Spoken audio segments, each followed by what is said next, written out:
Hey everyone, welcome to the Daily Data Drop. So AI has created a lot of changes in the world of marketing, especially when it comes to how companies are discovered. So there's a new marketing term going around known as GEO, which is the cousin of something you may have heard, SEO, or Search Engine Optimization. So GEO is Generative Engine Optimization, and essentially it's being discoverable by AI. So the more and more popular agentic AI tools become, like N8N, Zapier, or Make.com, and even standard LLM chatbots such as ChatGPT and Gemini that have the ability to search the web and conduct web scraping, the more and more important it is for companies to make sure they are able to be discovered by these tools. And interestingly enough, the solution to that is actually Reddit or YouTube. A recent study actually shows that the top source of information for these tools is Reddit, which has a lot of honest customer reviews and opinions.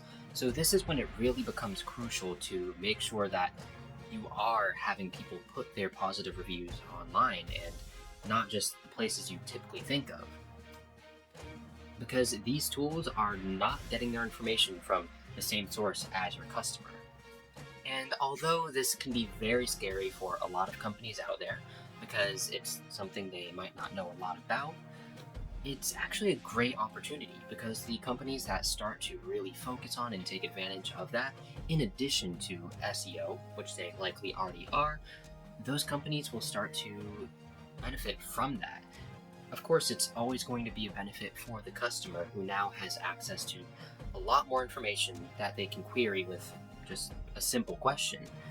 But it's also beneficial for the companies who realize how the answers to those questions are being found.